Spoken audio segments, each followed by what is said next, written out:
mi presentación dedicada a todos ustedes. Mi nombre es Galo Ruiz. Yo soy ingeniero mecánico soy de Venezuela, Valencia.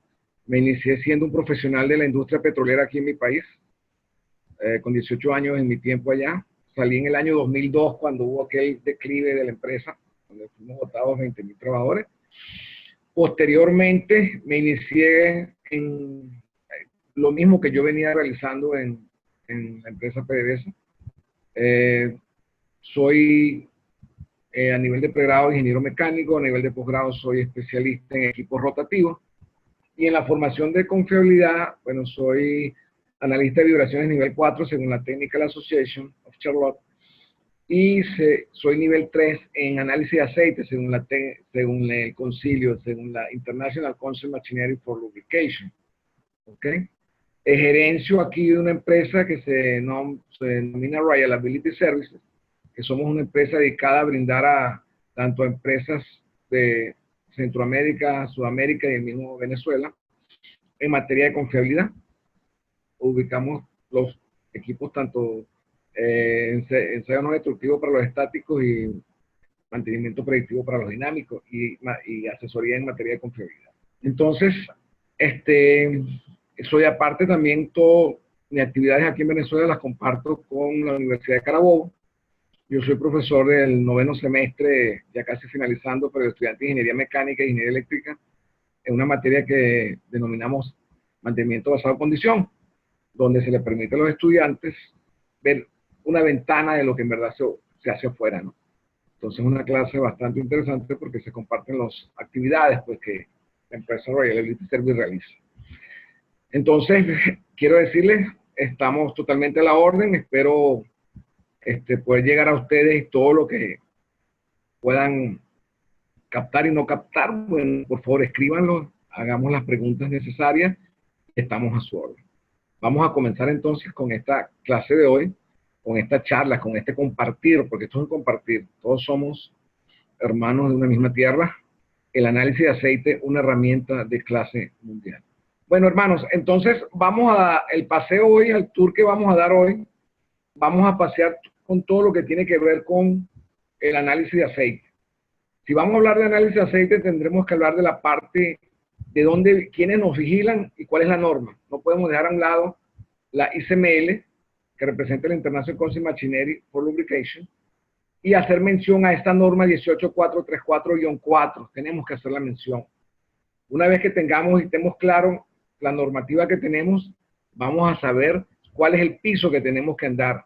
Es decir, la filosofía del mantenimiento clase mundial, cuáles son las estrategias, cómo está ubicada la lubricación en esa filosofía, porque se habla mucho de predictivo y proactivo dentro de la lubricación, y lo más importante, conocer el camino al que debemos ir todos, que es el camino hacia el World Class. Posteriormente, si estamos en ese ámbito, tenemos que saber principalmente por qué nosotros hablamos cuando hablamos de lubricación, especialmente cuando vamos a cambiar el aceite, si lo cambiamos por preventivo o predictivo. Debemos saber que las palabras claves de cada uno de ellos es frecuencia y condición. ¿Cómo la aplicamos? ¿Ok? De una manera u otra, vamos a ver cuáles son la interrelación entre las técnicas predictivas con el análisis de aceite, y luego caeremos en la parte del análisis de aceite per se, donde hablaremos de cuáles son las facetas, por qué hablamos de máquina y ser humano en una similitud, la famosa filosofía SACODE, una marca registrada de Noria latinoamericana, pero que es aplicada en todo el continente. Nosotros la denominamos la filosofía de la salud, la contaminación y el desgaste. Vamos a conocer dentro de ese campo clasificación de los ensayos que debemos aplicar, y al final vamos a tener una pequeña aplicación de un análisis de aceite para que lo hagamos en conjunto. Estamos dentro de nuestro ente o de la empresa, nuestro instituto que nos da los lineamientos. Es la ICML, la International Council for Machinery for Lubrication. Este es una organización sin fines de lucro principalmente. Ellos luchan por realizar desarrollos curriculares, reconocimiento y principalmente preparar a las personas que están en el ámbito de la lubricación. Ellos poseen certificaciones. En las certificaciones que cuentan ellos, tenemos principalmente esa que ustedes pueden ver, ven ahí. La MLA se refiere a Machinery Lubrication Analyst, que está referido al análisis de lubricantes en 3 categorías, 1, 2 y 3. ¿Ok? Luego tenemos las certificaciones para aquellos ingenieros de campo, que se conoce como MLT. La MLT da 2 certificaciones, el nivel 1 y el nivel 2. Y luego tenemos el certificado LLA1 y el LLA2, que está referido al profesional que está dentro de un laboratorio, que es el que maneja calibraciones de equipo, desarrollo de normas, revisión de normas ACTM, ¿ok? Entonces, fíjense que hay una línea directa entre los profesionales LLA con los profesionales MLA, ¿correcto? El MLA es la persona encargada de traducir en un lenguaje cónsono el formato que entrega el LLA. El LLA lo que hace es, en un formato, vaciar los resultados que dan los distintos equipos por lo que pasa la muestra de aceite. Y el MLA debe hacer un reporte entendible con todos los parámetros que llegue a todos los niveles de una empresa, donde el reporte que entrega el LA prácticamente es el anexo para ese reporte. Norma. La norma 18436-4. Si ustedes revisan ese número de norma 18436, creo que varios compañeros ya la han participado por acá. Esa misma norma, pero con otro sufijo, es aplicado a otras técnicas. Tenemos la aplicación en el análisis de vibraciones, lo tenemos en la aplicación en la parte de acústica, la tenemos aplicación para LLA, o sea, para análisis de lubricantes laboratorio, es decir, para varios. En este momento, como vamos a hablar de análisis de aceite, quiero traer mención la 18436-4, que es exclusivamente para el análisis de aceite. ¿Ok? Como ven ahí, eso maneja 3 categorías, el MLA1, el MLA2 y el MLA3. Esta que ven aquí a la derecha es la norma, como dice, Condition Monitoring and Diagnosis of Machine Required for Qualification and Send of Personnel, Part 4, ¿ok? Que está referido a análisis de lubricantes en campo. ¿De acuerdo? Dentro de ella tenemos nosotros 3 categorías, ¿ok?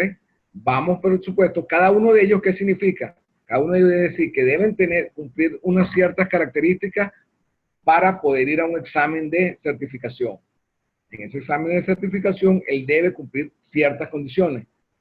Posteriormente, y después de un tiempo determinado, pasan al nivel 2, ¿ok? Donde pueden certificarse a través de otro examen, y posteriormente, a través de otro examen, el nivel 3. Vamos a hacer un pequeño extracto. Vamos a llamar, por ejemplo, el más sencillo, el nivel 1, ¿verdad? Y esta norma, como lo dicen acá, lo que busca es que en las 3 categorías, cada uno de ellos demuestren habilidades en análisis de aceite, ¿verdad? Por ejemplo, el nivel 1 tiene que ser un profesional, el cual debe ser tutoriado por el nivel 2, y de igualmente el nivel 2 debe ser tutoriado por un nivel 3. Las habilidades que debe tener el categoría 1 deben ser estas. Debe saber todos los procesos de dispensar, lubricar e inspeccionar el sistema de lubricación, debe mantener en un buen estado los dispositivos de lubricación, debe saber manejar los hardware para muestreos, debe también manejar perfectamente todo lo que es el proceso de verificar los instrumentos de análisis de aceite, todo lo que es su proceso de calibración, operar y mantener instrumentación portátil, descargar y cargar datos, adquirir muestras de lubricantes provenientes del sistema, que preparar muestras para su transportación. O sea, el nivel 1 es una persona que principalmente se desenvuelve mucho en la etapa inicial de un análisis de aceite, que es la parte de muestreo y preparación de muestras, ¿no? Y bueno, una vez conocido ya nosotros lo que es quién es el que nos da los lineamientos, ¿verdad? Conocida la norma y conocido el instituto, vamos a meternos un poquito en lo que es la filosofía, porque si queremos llegar a análisis de aceite tenemos que saber sobre qué caminamos, cuáles son las estrategias, y esto lo conocemos todo. Esto vamos a hacer un breve paseo, pero para que estemos claros en ello. Cuando hablamos de estrategia de mantenimiento, hablamos de los 4 tipos de mantenimiento sobre los que posa el mantenimiento basado en condición, o lo que no es lo mismo que lo que nos lleva a nosotros el mantenimiento de clase mundial. La primera que apareció fue el mantenimiento reactivo, que muchos lo conocieron con el nombre de correctivo. Él se caracterizaba porque ser altamente costoso, carente de planificación. Cuando él aparecía era, como decían en el sur, el coco, ¿de acuerdo? Porque bueno, el correctivo aparece y eso inmediatamente eso es incremento de costo, pérdida, puede haber pérdidas humanas, pérdida de productividad, pérdida de activos físicos, una cantidad de elementos donde es realmente muy costoso.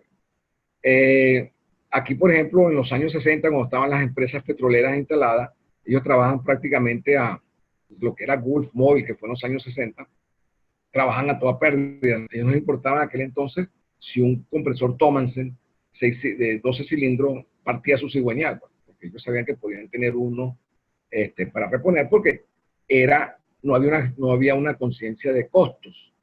Pero eso sabemos muy bien que si lo llevamos a numerito era realmente elevado. Cuando pasó el tiempo es que empezamos a ver lo complicado del mantenimiento correctivo. Entonces, el RBM o el mantenimiento basado en condición le cambia el nombre, ya deja de llamarlo correctivo y lo pasa a llamar reactivo, con la intención de que sea un aliado, es decir, no desaparezca, le dice, porque de una manera u otra yo te voy a necesitar. Te voy a necesitar en actividades que sean reactivas, pero planificadas, porque recuerden que la palabra clave de reactivo es reemplazo o reparación. Entonces, hay una forma de mantenerlo. ¿De dónde se partió el ejemplo? En los famosos sistemas donde tenemos una bomba, dos bombas que alimentan un tanque, por ejemplo. Si usted hace un estudio de repuesto y encuentran que la bomba es más barata que los repuestos, ustedes tienen esto que es la bomba. Entonces, en ese momento, así tú en ese momento tú estás reemplazando y ya estás cayendo en reactivo, pero no te está haciendo daño. La idea es manejarlo sin que él te afecte. Y la mejor forma era para RM es llamarlo reactivo siempre y cuando él no te afecte, sino que más bien te ayude. Posteriormente, como sabemos que el reactivo o correctivo en su entonces generaba muchos gastos, apareció el preventivo como para tratar de soportarlo, ¿verdad?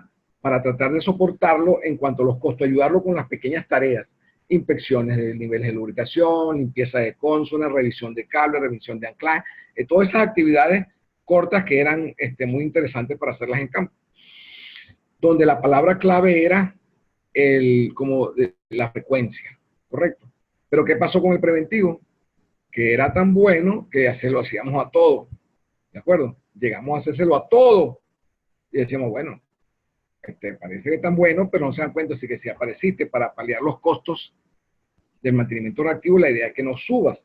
Entonces, ¿dónde se le trancó, como decimos aquí el serrucho, al mantenimiento preventivo?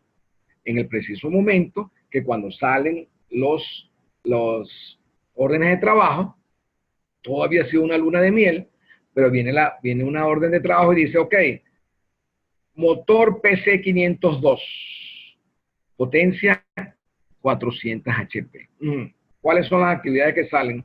Porque las actividades preventivas siempre es muy fácil, inspeccionar, verificar, limpiar.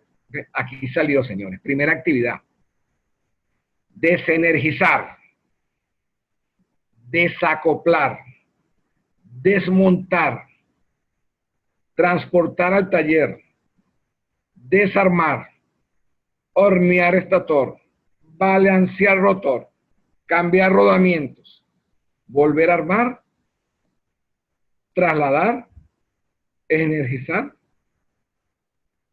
alinear, acoplar, alinear y poner en marcha.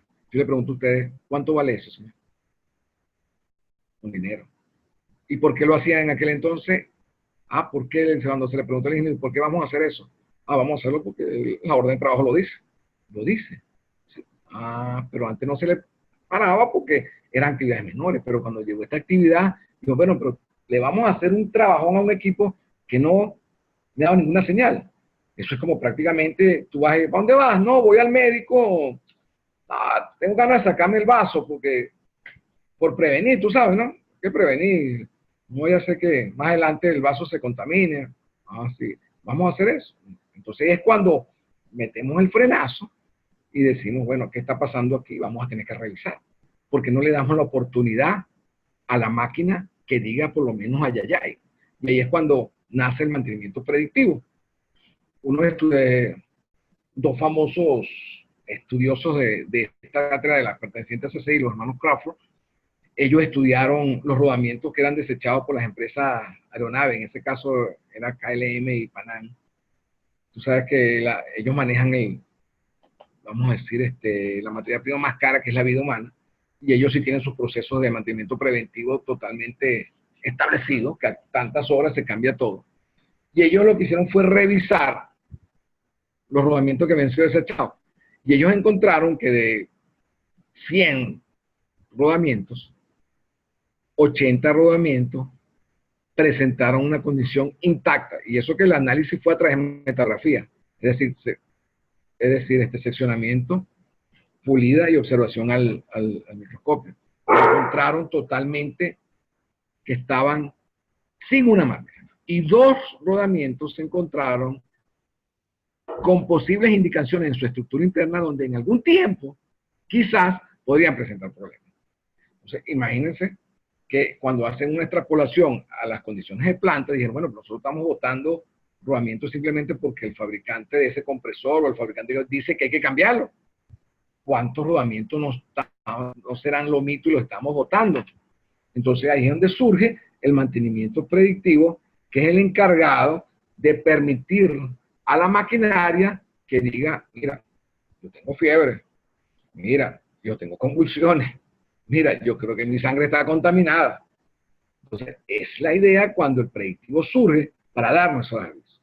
¿En qué se caracteriza ella? Bueno, se caracteriza con uso de tecnología de punta, ¿ok? Y lo más importante es siguiendo la línea de las palabras claves, que mientras el reactivo, la palabra clave era reemplazo o reparación, la del preventivo es frecuencia, y la del predictivo es condición. No puede haber predictivo si no hay el último hermano de todos, que es el proactivo.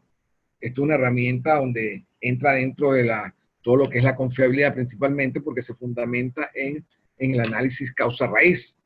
Es una herramienta muy poderosa porque nos permite determinar qué es lo que está ocurriendo, cuál fue la causa de un problema. ¿Ok? Entonces, esta herramienta la pueden extrapolar a situaciones más interesantes, más importantes. Este es un pequeño ejemplo donde nos permite a nosotros determinar la causa raíz. ¿Cuál es el éxito del proactivo? Que cuando hagamos causa raíz, lo hagamos sobre problemas y no sobre fallas, porque ya sería algo post-mortem. Entonces, estos son los 4 vengadores del mantenimiento: reactivo, preventivo, predictivo, proactivo. Vamos a ver cómo se unen estos y otras empresas, las manejan con distintos criterios, pero a la vez es lo mismo. Fíjense que hay unas empresas que lo manejan de esta manera, ¿ok? Principalmente se ubican en dos puntos. Los que están enfocados a tener un mantenimiento eficiente y reparar, y lo que es simplemente eliminar la causa raíz. Fíjense que todo nos llevaría a lo que queremos, clase mundial. Fíjense que en el orden que se lo dimos anteriormente aparecen todos. Mira, aquí tenemos reactivo, aquí tenemos preventivo, aquí aparece predictivo y aquí aparece proactivo. O sea, los mismos compañeros, pero están en distintos ubicados. Fueron un avión y se sentaron en asientos distintos. Lo importante es que vayamos hacia lo mismo. Fíjense que aquí, cuando hablamos de reactivo, el reactivo lo que nos dice es, vamos a reparar después de la falla. Ya sabemos todos estos particulares que tiene, pero eso es reactivo. Reparas o reemplazas después que pasó algo. En el preventivo, tú reparas antes de la falla, manteniendo las actividades de planificación de mantenimiento, como es el famoso, otros lo llaman POC, que es planificación, organización, control, otros hablan de planificación, programación y coordinación, y por supuesto aquí lo utilizan el predictivo como herramienta. Yo no comparto eso, pero lo respeto como lo tienen ahí, ¿no?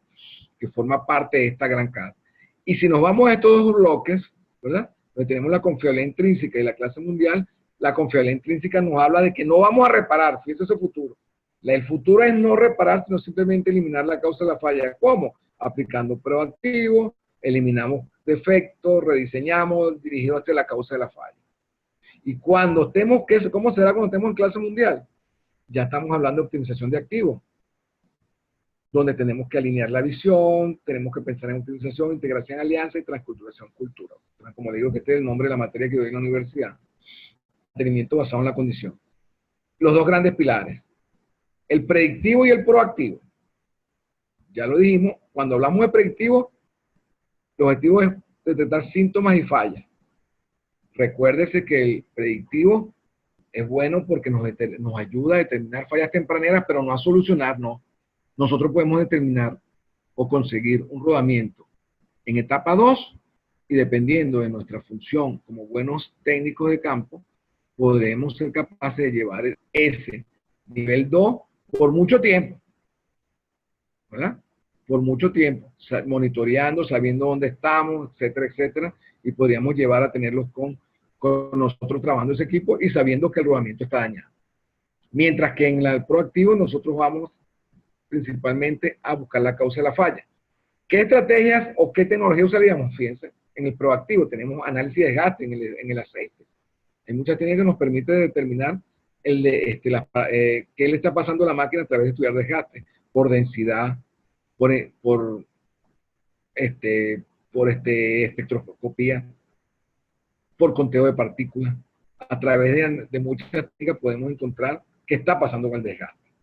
El análisis de vibración también nos permite determinar qué está pasando con la máquina, análisis de corrientes motores, termografía y ultrasonido acústico.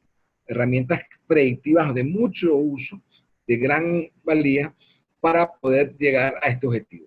Si nos vamos a la causa de la falla, fíjense que en la parte proactiva, nuestras herramientas serían, por ejemplo, el monitoreo como tal, control de la contaminación del lubricante, saber tener un equipo totalmente blindado, que tenga los respiraderos adecuados, que tenga los equipos, los instrumentos para poder ver el nivel donde tiene que ser, los famosos Huawei u otros, los sistemas de filtro con un mesh adecuado para detener partículas de 4 micras en adelante, ¿ok? Contar con con los puntos de muestreo para tomar las muestras de aceite, estudiar la viscosidad, estudiar el número básico, aplicar técnicas como la MCC y la SR. Esas son las herramientas donde podemos trabajar. ¿Y qué vamos a obtener al final? Bueno, aquí vamos, como dijimos, vamos a detectar tempranamente fallas y síntomas, y mientras aquí, proactivo, iríamos a tener maquinarias libres de fallas y extensión de la vida útil. ¿Correcto? Entonces, esto es muy utilizado, mucho en la parte de lubricación, pero es extensivo a todas las demás técnicas. Ok, tenemos acá el soporte y entrenamiento. Fíjense que de la parte derecha nos hablan principalmente de que si queremos ir hacia una experiencia de lubricación tenemos que tener un entrenamiento interesante. Ahí es donde entra la ICML, ahí es donde entra la norma, ¿ok? Tenemos que tener un entrenamiento particular en cada una de las áreas que vamos a enseñar, bien sea como ingenieros de campo o bien sea como ingenieros de análisis de lubricantes. Entonces, nuestra primera línea superior nos habla a nosotros de la importancia de que nuestra empresa, o donde estemos, tengamos un soporte bien definido en la parte de capacitación o entrenamiento. Como segundo, tenemos que tener un conocimiento de cuáles son las mejores prácticas que existen para poderlas aplicar. Y luego las tenemos que evaluar y comparar. Entre ellos tenemos, vamos a ver 3 grandes bloques. Si ustedes ven acá, el primer bloque es la primera parte donde se habla del diseño y de la optimización. ¿De qué? De muestreo, análisis de aceite, control de contaminación, prácticas de lubricación y relubricación, prácticas de manejo de lubricantes, especificaciones de lubricantes. Fíjense que aquí entramos con predictivo y preventivo, muchas cajitas de esto. Así como hablamos de diseño y optimización, vamos a hablar de instalación de elementos que nos permitan mantener en buen estado lubricante, como son los puertos de muestreo para hacer los análisis, para tomar la muestra efectivamente, manejar de software, instalar respiraderos, instalar dispositivos, todos los, como decimos aquí, los juguetes que nos permiten a nosotros proteger la maquinaria. Y por último, no solamente esto puede ser en hacer y diseñar. El gran problema de muchas empresas es que nos olvidamos de documentar, porque nosotros no somos infinitos en una empresa, ¿verdad? No vamos a durar toda la vida. Eso tiene que quedar totalmente documentado y de hecho son unos lineamientos de mantenimiento proactivo. Debe quedar totalmente documentado en cada uno de los bloques que hacemos. Y posteriormente, de acá, en la parte superior, tendremos un personal totalmente entrenado y aquí todo esto puede implementarse en los mejores procedimientos para los planes de mantenimiento. Correcto, es decir, para todos los programas de mantenimiento que tengamos, eso se instala en ese software y vamos a contar con un excelente programa de mantenimiento. Y posteriormente, tenemos que administrarlo. ¿Ok? administrarlo y por supuesto con todos los fabricantes externos nosotros tenemos que ir manejando la parte de indicadores para ver cómo vamos. Pero la idea de esta lámina que es mostrada en todas partes cuando se habla de excelencia de lubricación es la que tenemos titilando. Fíjense que acá es principalmente para lo que estamos hablando acá. Aquí aparece el análisis de aceite. Aquí tenemos que estar claros que debemos diseñar y utilizar sistema de muestreo, análisis de aceite, muestreo de instrumentos de software y procedimiento de análisis de lubricante. O sea, esa primera línea horizontal en la ruta de la excelencia es lo básico en esta charla de hoy. ¿Okay? Es para que vean dónde lo tenemos insertado. Y bueno, ya entrando en la materia de del análisis de aceite, algo con que yo inicio mis clases con todos mis alumnos es la importancia que se le tiene que dar a esta área nosotros de la confiabilidad. Cuando yo hablo de vibraciones, yo le digo, mira, al hablar de vibraciones hay un símil perfecto con la medicina. ¿Y con quién compararíamos nosotros el análisis de vibraciones? Perfectamente con lo que es la cardiología o lo que es la neurología. ¿Qué consiste? Bueno, chupones, cables e instrumentos. Y una persona que dice qué es lo que está ocurriendo en las lecturas que se puedan ver. ¿Correcto? Eso es igualito en el análisis de vibraciones. ¿Sí o no? Vamos a darle la oportunidad en este momento entonces al análisis de aceite. Solamente que el aceite es llamado la sangre de la máquina. Y fíjense la comparación que tenemos. Agarramos las tres filas que vemos, que es el parámetro calificador donde hablamos condición del fluido, condición de la contaminación y condición de los componentes. Si nos vamos al ser humano y tomamos la condición del fluido, acuérdense cuando nosotros hacemos lo que se llama la química sanguínea, es un estudio de hematología completa, nos permite ver cómo están los glóbulos rojos, los glóbulos blancos, plaquetas, hemoglobina. Ahí podemos perfectamente, el especialista, llegar a decir que tenemos un problema, ¿verdad? Perfectamente de infección o un problema anémico, ¿de acuerdo? A través de estos valores. Si nosotros nos vamos al análisis de aceite, contamos con otra serie de ensayos que cumplen casi el mismo papel que en el ser humano, donde podríamos hacer otra vez un estudio espectroscópico para ver cómo están los aditivos. La espectroscopía nos permite ver cuánto los metales de zinc o fósforo se han reducido. Una reducción en la viscosidad nos está diciendo algo, porque los extremos en la viscosidad es malo. La variación del número básico en los lubricantes para motores diésel es importantísimo tenerlo. Es un indicativo incluso de la vida de la máquina. El número básico en los equipos industriales. ¿Ok? Punto de inflexión, oxidación, nitración, sulfatación, nos va a hablar mucho dentro de la condición del fluido. Si pasamos a la segunda línea, donde hablan de la contaminación como tal, en el ser humano tenemos el triglicéridos y colesterol. Sobre todo nosotros acá en Sudamérica, ¿verdad? Lo que es el chanchito, lo que es la fritanga, ¿verdad? Eso nos cobra caro cuando tenemos estos niveles altos del colesterol y sabemos las consecuencias que pueden ser. Y yo cada vez que viajo a Ecuador no dejo de comer un plato que me fascina, que son las chuchucaras. Y sabemos que son divinos, pero sabemos que tenemos que cuidar y esos parámetros debemos vigilarlos. Y eso es contaminación en las arterias. Hacemos el símil con análisis de aceite, bueno, perfectamente, o gin, en los lubricantes diésel, que se encuentran en las válvulas. Agua en los refrigerantes, pésimo contaminante para él, el peor. Y el agua, imagínate los aceites para motor, que ellos no tienen demusibilidad. Una viscosidad elevada puede ser producto de un alto contenido de agua ya en estado de emulsión. Contenido de partículas, mucho gin, puede traducirse en una alta viscosidad. Y de esa manera hemos visto la contaminación y la condición del lubricante.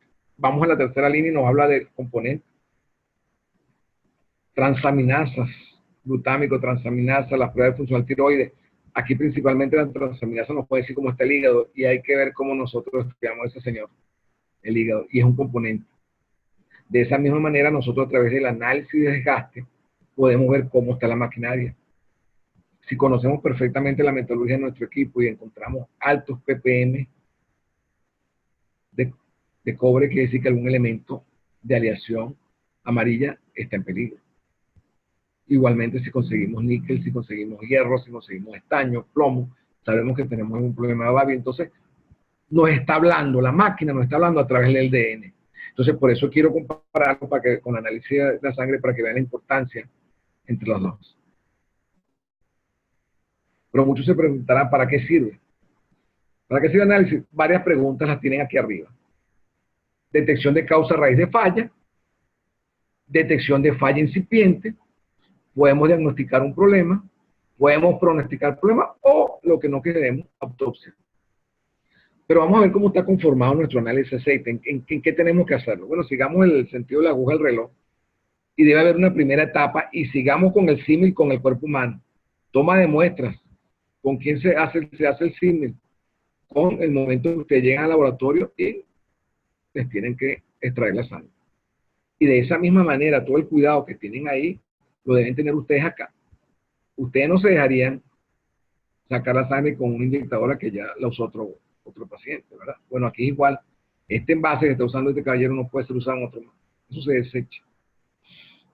Segundo paso, los ensayos STM en laboratorio. Vienen a hacer todos los ensayos que se hacen allá.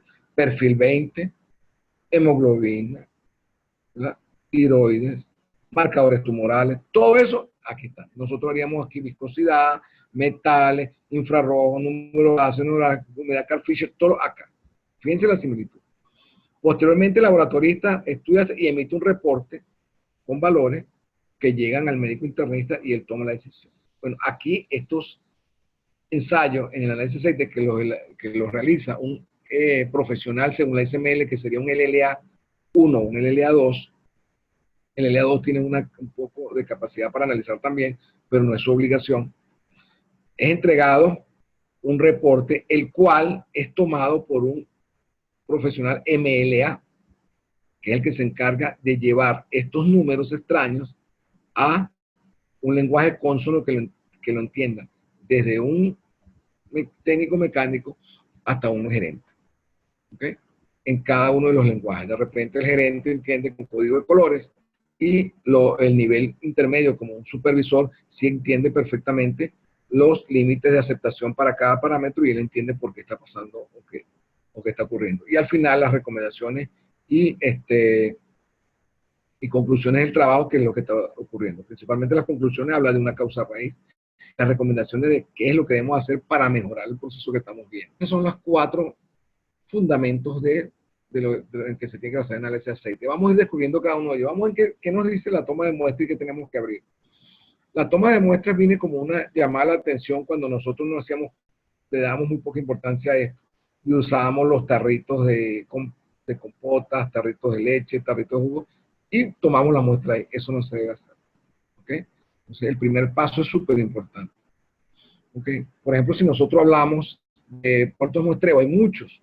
Por ejemplo, cuando les hablé del motor de combustión interna, la mejor forma de tomar el muestro, la toma de aceite es, primero, que sea viva, o sea, que sea una muestra representativa, caliente. ¿Y qué es lo mejor? Bueno, un motor de combustión interna en marcha, se apaga por breves minutos, se saca el medidor de aceite, se coloca la manguera, se utiliza una vacía y se succiona. Estamos tomando una muestra caliente. ¿Y cuál es los sistemas más sencillos? Bueno, cuando contamos con todas las muestras en donde están instalados los filtros, ¿ok?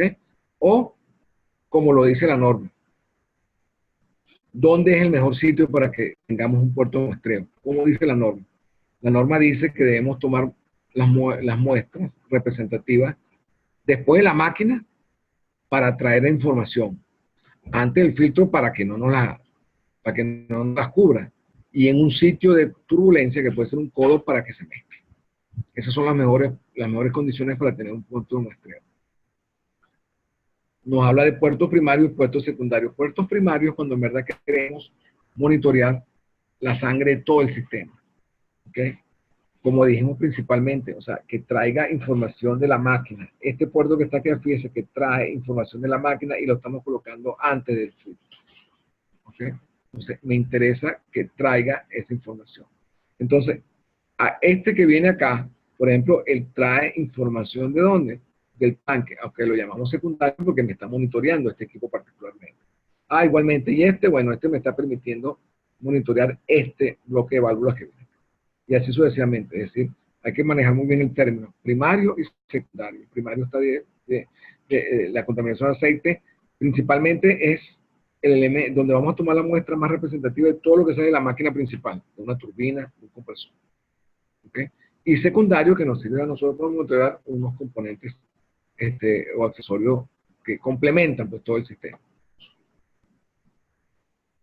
Vamos con el segundo bloque, que es el ensayo STM en laboratorio.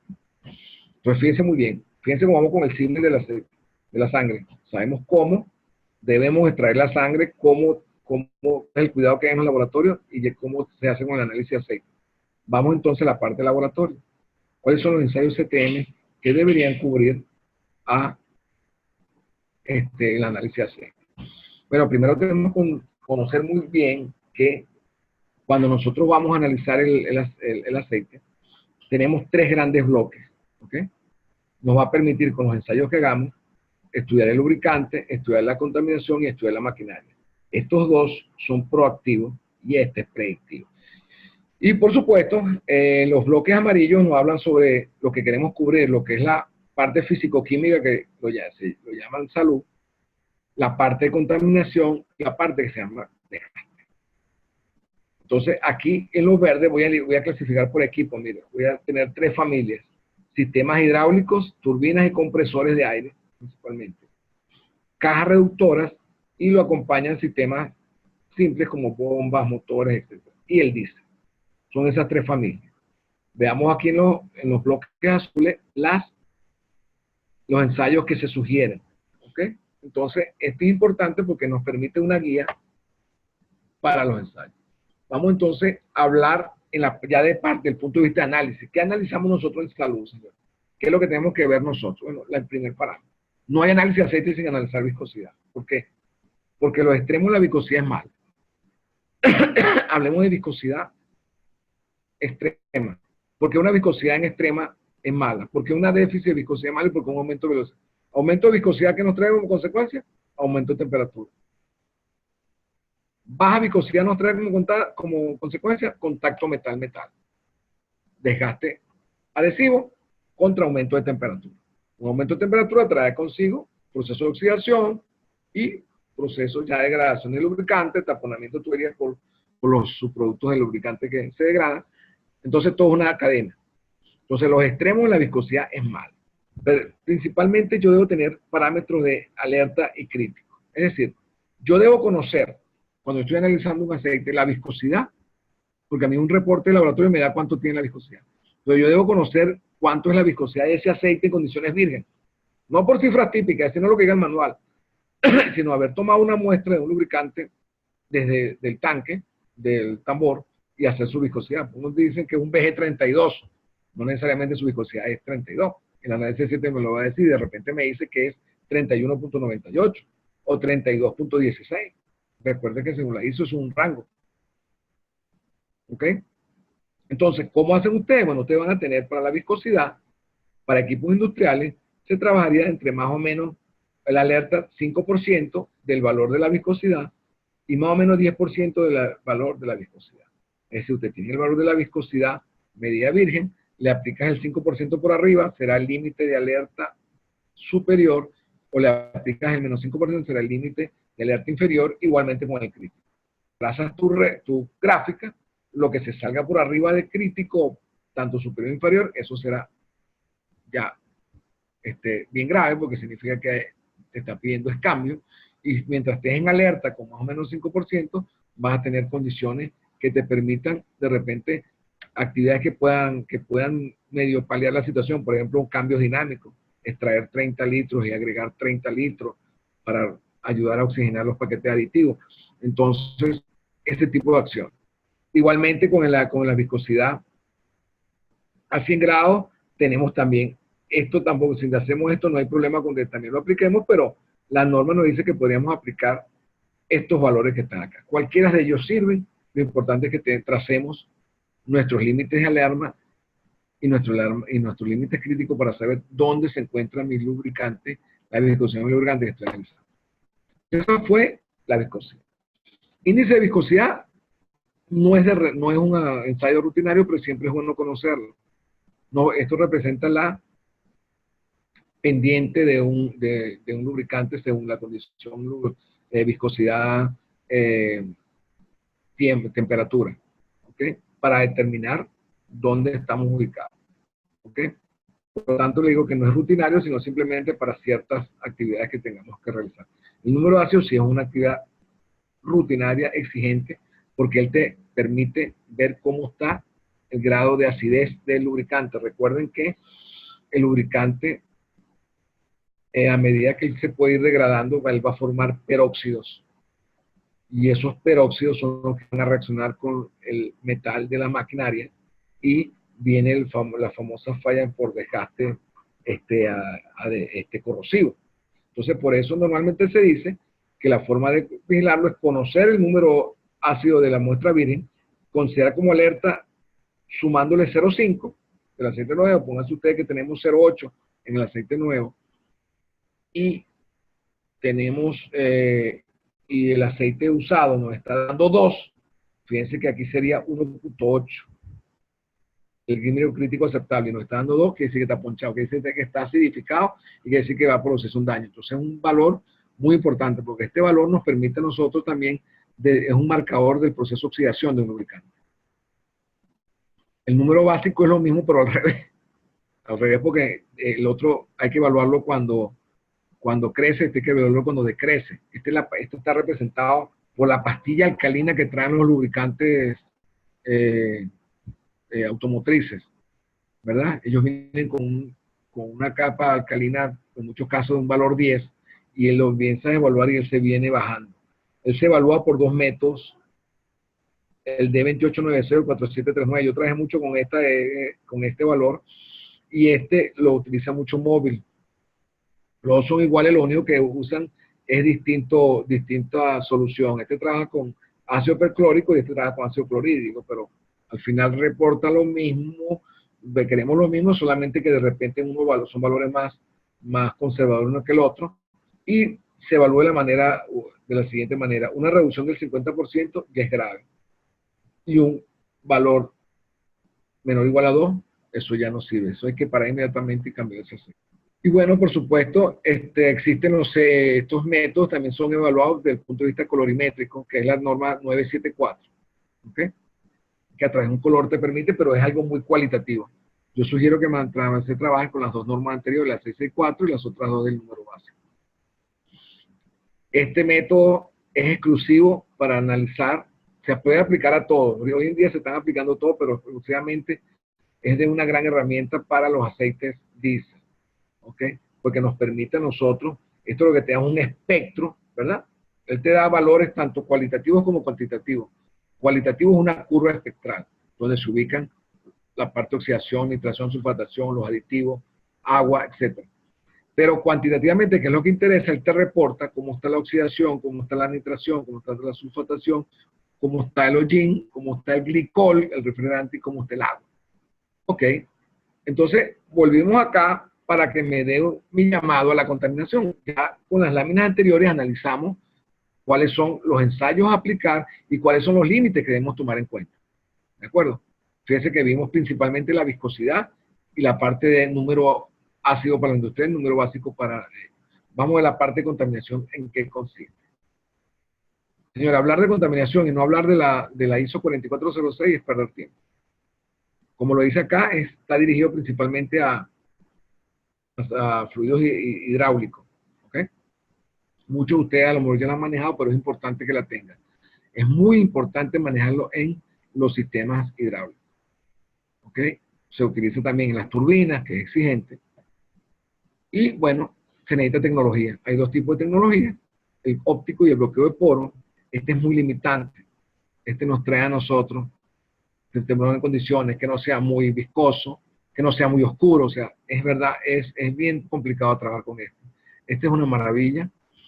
Este es un ejemplo de ellos, que es el Lasernet 200. Esto nos permite a nosotros, sin importar qué tipo de fluido es, darnos una respuesta, no solamente del código que querramos, bien sea el código que se utiliza en aeronáutica o el código industrial, sino que también nos puede dar modos de falla. Hablar de esto es largo, ¿no? pero es una herramienta porque aquí entra 1 mililitro de aceite y él te reporta cuántas partículas de los tamaños que él lee hay. Entra 1 mililitro y dice, mira, hay tantas partículas de 3 micrones, tantas de 4, tantas de 10, tantas de 14, lo que él pueda dar. Hay otro que solamente te da lo que indica el código, que es 4, 6, 14. Pero entonces eso, no desgrega decir qué material es. No, que esto es plástico, no, él cuenta. Él no clasifica el tipo de partículas que está analizando. ¿Okay? Esta norma, ¿cómo se maneja? Pues la norma ISO 44699 son 3 dígitos. Me da risa porque mi alumno me decía, profesor, ¿qué significan esas fechas? Porque vienen separados por slash. Bueno, ellos representan los rangos de 4, 6, 14. Un contador de partículas te da un resultado azar. Esto es el resultado esto que está acá, es el resultado de un contador. Ese contador cuenta partículas de 4, 6, 10, 14, 10, 20, 52, 75, 100. De este es el tamaño. Y te dice cuántas partículas hay. Y la norma te dice, ok, está bien que tengas ese conteo, pero la norma te dice que te preocupes por los tamaños de 4, los tamaños de 6, los tamaños de 14. 4 y 6 están relacionados siempre con contaminación y tamaños grandes están relacionados con desgaste. Entonces, fíjense, 1752 está aquí.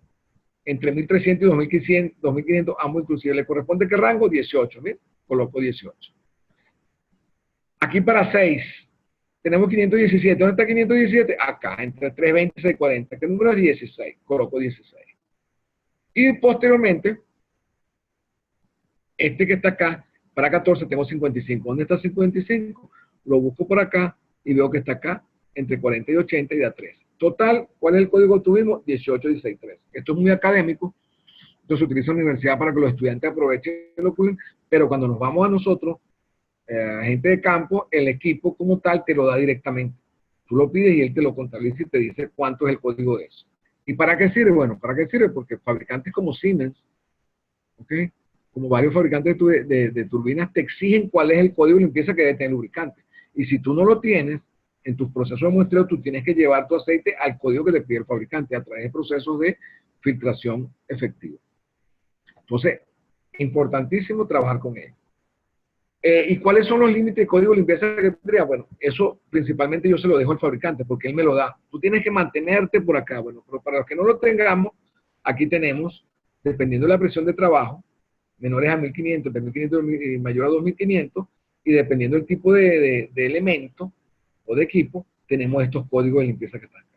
Entonces tú tienes este código como tu límite, haces tu análisis para tu muestra y tú comparas. Si estás por arriba, estás mal, vas a tener que limpiar. Si estás por debajo, felicitaciones, sigamos así. ¿Ok? Ejemplo más o menos de un fabricante de filtros, fíjate cómo se ve un filtro, un aceite que tiene un código 22, 21 y 18, que es alto por lo que vimos, ¿verdad? Normalmente está así. Pero fíjense, este es un 18, 16, 13, este es un nivel deseado en engranajes y motores, y sin embargo, está bueno. Fíjense el nivel deseado bastante para el sistema hidráulico de transmisión, 16, 14, 11, esto está bastante exigente este término. Y fíjense, pareciera mentira, porque mucha gente dice, no, que el diésel es muy sucio y tal, ok, podrá estar sucio, pero fíjate las exigencias que te piden. El diésel debería estar en 14, 13, 11. ¿Ok? ¿De acuerdo? Bueno, luego tenemos otro elemento que nos permite a nosotros determinar un contaminante como es el agua, que es el Carl Fisher. Esto viene a sustituir lo que por mucho tiempo utilizamos en la determinación de agua por destilación, que es la STMD 95. Ese método era único, era exclusivo para una muestra y el tiempo era largo procesamiento y se necesitaba mucho volumen para que pudiera reportar, porque si usabas poco, lo más probable es que te daba cero. Entonces, el Carl Fisher nos permite que en una lectura evaluar un número determinado de muestras, y es importante, lo único, el gran problema para él, en países como el nuestro, como mi país, son los reactivos, que para conseguirlos cuestan. Entonces, se evalúan entre alertas, se dice que 500 ppm de agua es para que tenemos pilas, más de 1000 ppm es que hay un problema. Entonces hay que estar claro que el agua puede presentarse en 3 formas en el aceite, ¿lo recuerdan? Estado libre, estado de emulsión y estado de solución. Cuando está libre, por proceso de centrifugación podemos separarlo tranquilamente. Cuando está en proceso de emulsión, que es espesa, blancuzca, tenemos que recurrir a sistemas de deshidratación por vacío para separar los enlaces. Es posible con tecnología. Y donde sí no podemos hacer nada es cuando ya está en forma de solución, que es una sola. Entonces, por eso que es importante vigilar el contenido de agua en una sustancia. Entonces, fíjense cómo vamos pasando, recorrimos salud, ¿verdad? Todos los ensayos que tenemos que hacer salud y sus límites, recorrimos contaminación, sabemos cómo tenemos que vigilar. Y vamos a ver ahora desgaste. Es muy importante en cuanto a tecnología el desgaste, porque nos habla del espectroscopio, la norma STM 6595, porque con ese equipo nosotros podemos determinar hasta 19 o incluso 22 metales. Y entre esa clasificación de metales están metales que son del paquete de aditivos, metales que son contaminantes y metales que son desgastes. Por ejemplo, si nosotros hablamos de metales de aditivos, estos son equipos importantes, ¿ok? Puede trabajarse por arco, chispa, fluorescencia, y lo que consiste es que cuando se hace pasar la muestra, ¿verdad? Por un electrodo, la máquina está cargada con todos los elementos, principalmente la tabla periódica, y si lo detecta, él no solamente lo registra, sino que lo cuantifica y lo reporta en ppm. Entonces, dentro de esta clasificación, esa caja negra de ese equipo tiene metales aditivos, como pueden ser el fósforo, el zinc, el calcio, el boro, el bario, que son magnesio, molibdeno, que por excelencia son aditivos. Pero acuérdense que metales pueden ser tanto aditivos como silicio, por ejemplo, tanto aditivos como contaminantes, por ejemplo, el silicio. Ustedes ven en una muestra silicio, ustedes dicen, bueno, ¿eso qué es?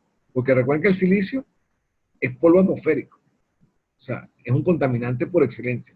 Pero el silicio también está en la silicona, que es un aditivo antiespumante. ¿Cómo sabrían ustedes reconocer si es contaminante o es este aditivo? Tienen que hacer el análisis de la muestra virgen, que es lo que se llama la línea base. Si ese no tiene y en la muestra usada sale, ya saben que es contaminante. Pero si aparece y después en la muestra usada sale mayor cantidad, significa que la diferencia es contaminación y lo otro es aditivo. Entonces es importante conocer eso. De igual forma, con la parte de elementos de desgaste, importante conocer el hierro, el estaño, el plomo, la plata, el níquel, el cromo, son elementos de desgaste. Y es bueno conocer la metalurgia del equipo para saber de dónde viene. Por ejemplo, un cojinete de Babbitt, deben saber que el Babbitt es suma de estaño y plomo, 60-40, 40-60. Ya sabemos que si lo vemos. El cobre es el componente principal de las aleaciones amarillas, las aleaciones de bronce. O sea, debemos saber qué elemento está ahí. El cromo es una aleación importante que acompaña siempre el níquel, pero el cromo, después del oro, es el más duro. O sea que si yo veo cromo en mi muestra de aceite, yo tengo que preocuparme, porque significa que el equipo está sometido a una fuerte condición de golpeteo para que esté apareciendo el cromo. Inmediatamente tengo que ir a correlacionar con vibraciones, porque ¿por qué está apareciendo cromo? Entonces, esas cosas es importante que tenemos que tener cuando estamos analizando él. Y bueno, entonces, ¿qué pasa? ¿En qué consiste esto? Después que nosotros hemos analizado, tenemos nuestra muestra, ha pasado por el proceso de toma de muestra, aplicamos los ensayos, dependiendo de nuestra tabla, saber dónde estamos, y analizamos en base a los criterios de aceptación o no aceptación, eso debe ser llevado a un reporte que tenga un lenguaje consono, que maneje tanto aspectos cualitativos como cuantitativos, que utilice el código de colores, porque muchas veces hay profesionales de alto nivel como la gerencia que simplemente le interesa ver cómo estoy, amarillo, rojo o verde, el semáforo. Recordemos que verde estoy bien, amarillo hay algo que tengo que poner atención y rojo estoy grave. Entonces, eso no le interesa, pero al que es un poco más técnico, sí le interesa ver en cuánto incrementó mi viscosidad y qué pasa, no solamente cuando sube la viscosidad se interesa ver el contenido de agua y le interesa ver cómo está la acidez. Porque recuerden que si hay un número ácido alto, se está oxidando. ¿Y qué significa oxidación? Que se está descomponiendo el aceite.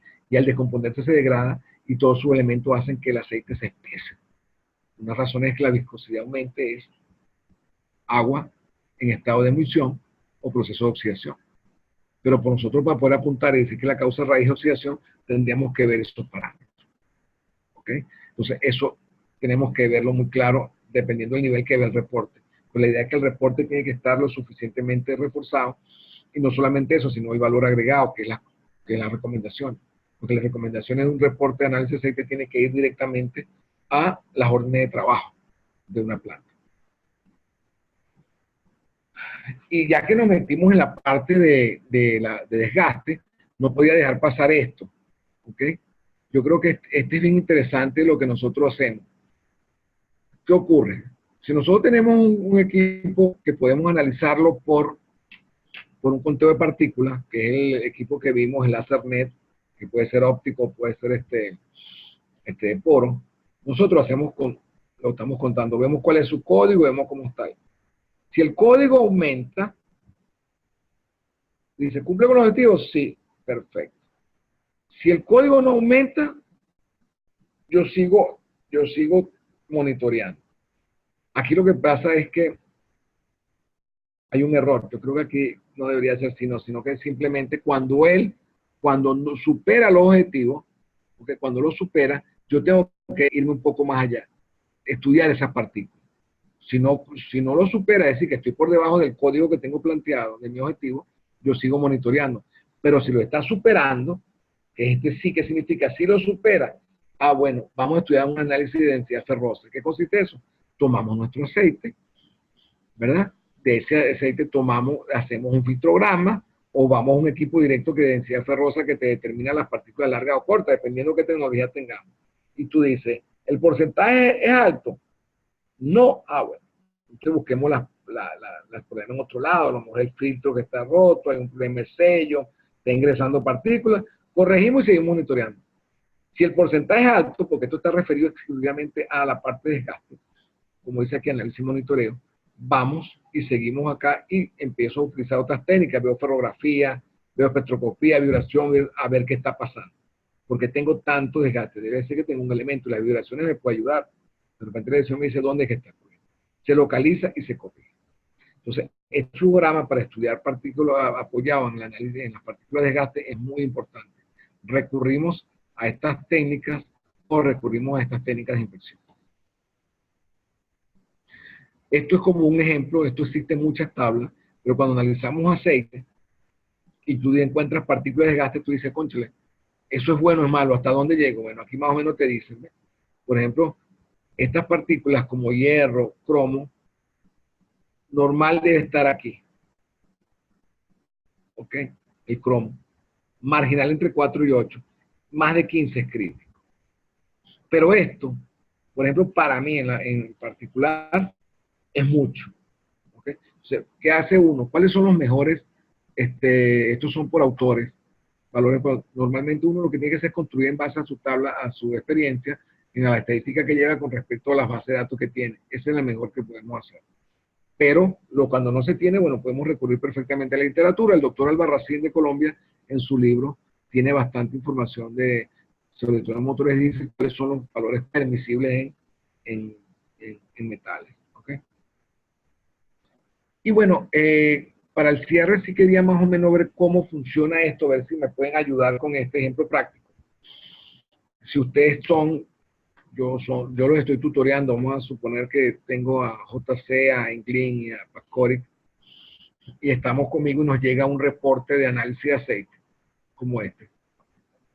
Y él nos da una serie de valores para decir más o menos, aquí tenemos la información del aceite virgen, y nosotros queremos saber si este aceite está bueno o está mal. Entonces, aquí nos requiere análisis respectivo lubricante, usa una turbina determinando el estado de los parámetros de salud y contaminación del lubricante, así como los posibles indicios de desgaste. Esto opera a 1400 PSI. Entonces, para poder ayudar tipo acá didáctico este problema, la idea es, como nos dice la filosofía, Empezamos por físico-químico, que es salud, después seguimos con contaminación, después vamos con desgaste. Ok. Vamos a analizar la viscosidad, es el primero. Viscosidad 40. Fíjense que aquí la viscosidad nos está diciendo que es 36.92. ¿Ok? Y nos están diciendo que es que 36.2 y nos dicen que el aceite virgen es 32.90. ¿Ok? Entonces tenemos que ver perfectamente a qué se está viendo, en qué porcentaje nos encontramos ahí nosotros. Tenemos que nosotros saber exactamente cuánto es ese señor que está ahí. Póngase usted ahí. 36.9, ¿verdad? Que vendría siendo 32.9. Es más o menos un 12%, ¿verdad? Significa que esta viscosidad está por arriba del límite permitido, porque si nos vamos a los límites, recuerden que nos decía que la viscosidad por arriba era aceptable hasta un más 10%, o sea que aquí tenemos como un 12%, o sea que por ahí tenemos un problema. Vamos anotando y lo vamos colocando en rojo, porque pasa el límite crítico. Analizamos el número ácido, ¿correcto? El número ácido nos dice que nos estamos leyendo 2 y resulta que es 0,09. Y los límites permisibles que nos decían valor de alarma o valor era de 0,50 y valor virgen. Y crítico había que sumarle 1. O sea que el crítico sería 1,09. ¿Y cuánto tenemos? 2. O sea que ya está punchado. Solo colocamos en rojo ese valor del número ácido. O sea, ya llevamos 2 parámetros que están raspados. Vamos a estudiar el paquete aditivo, que sería el tercer parámetro físico-químico que estaríamos analizando. Aquí nos encontramos con que zinc tiene, aquí zinc tiene como 9, el calcio tiene 3, y este que está acá, el fósforo tiene 8. O sea que fíjense que fueron casi los mismos. ¿Qué significa? Que el paquete aditivo no fue degradado.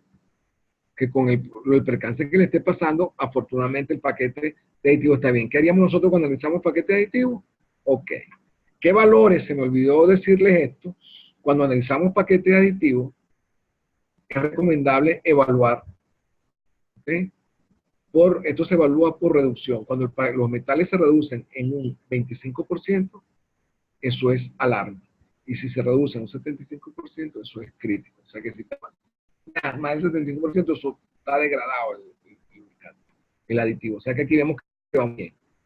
Entonces evaluamos ya lo que era salud. Vamos a evaluar ahora lo que es contaminación. Contaminación nos dice que tenemos, hay que vigilar el agua por Carl Fisher. Veamos agua. El agua nos decía que alerta 500 ppm, crítico 1000. ¿Cuánto nos está dando agua? Fíjense, 34.9. O sea que estamos bien de agua. Eso lo ponemos verde. Luego evaluamos los metales de contaminantes, que son el silicio y el sodio. Recuerden que el silicio dijimos que era polvo atmosférico, a menos que esté en el paquete aditivo. Fíjense que en el paquete aditivo no hay nada. Y el silicio, cuando aparece en la muestra virgen, debería ser polvo atmosférico. Buscamos polvo atmosférico, ¿verdad?, del silicio, y aquí sale una pequeña cantidad como 6. O sea que ese que tenemos nosotros es polvo atmosférico. Y el valor admisible normalmente de silicio debe ser, dependiendo de la sitio donde nos encontramos, puede estar entre 15 y 20 ppm, porque tierra tenemos en todos lados. ¿Ok? Entonces aquí estaríamos bien en cuanto al sodio, que es el otro componente, que normalmente lo encontramos cuando estamos en la playa, la planta está ubicada cerca del mar, o se utilizan elementos como el cloruro de sodio para nuestros procesos, lo vamos a tener. Fíjense que aquí no tenemos sodio. Aquí está sodio y no hay nada. 0 acá. La tabla nos dice que hay 0. Y posteriormente, analizamos entonces el código ISO. Fíjense que el código nos está diciendo, señores, que tenemos 250 de 4 micras, 103 de 6 y de 14 tenemos, tenemos entonces 250, 103 y 14 tenemos 28. Vamos a diseñar el código ISO. También nos está diciendo que esto trabaja en 1400 PCI. Y dijimos que partículas de 4 nos decía que eran 250. 250 está aquí en el rango entre 160 y 320. Es decir, nos está dando un código para empezar, un R4 igual a 15. ¿Correcto? Luego, 103, ¿verdad? 103 estaría ubicado aquí entre 80 y 160, significa que es 14, 15, 14, ¿correcto? Y 28 estaría entre 20 y 40, que sería 12, ¿ok? Es decir, el código de ese aceite es 15, 14, 12, ¿correcto? Si trabaja a 1400, como nos decía ahí, PCI, significa que está por aquí por debajo. Si hablamos de estamos hablando de una turbina, no lo tenemos acá, podemos darle más o menos una condición exigente, vamos a ponerlo como la servoválvula, que es la más exigente, y nos dice que es 17, 14, 12. Entonces, si compramos nuestro código que estamos obteniendo, que es 10, 15, 14, 12, y lo comparamos con este, que significa que estamos bien, señores. Vamos con la parte vamos a analizar con la parte de desgaste, ¿ok? La parte de desgaste nos tiene que decir es cómo está y nos damos cuenta que el paquete aditivo es este y no hay ningún metal. Y si nosotros observamos aquí, todo está en cero. Hierro cero, cromo cero, estaño cero, aluminio cero. Significa que no hay desgaste en nuestro equipo. Es decir, entonces cuando nosotros vayamos a evaluar entonces salud, le ponemos como color rojo, porque está saliendo mal ¿quién? La viscosidad y el número ACE.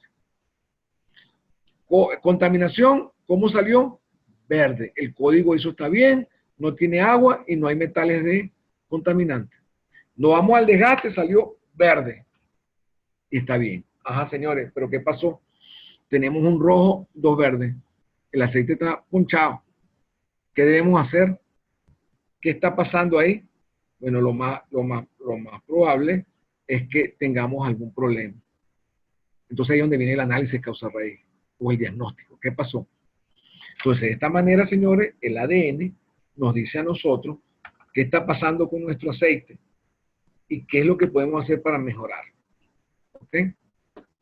Entonces, esta es lo que me interesa que nosotros tengamos en la mente, que es una herramienta que nos permita a nosotros, ¿ok? De una manera como tal, decir qué está pasando.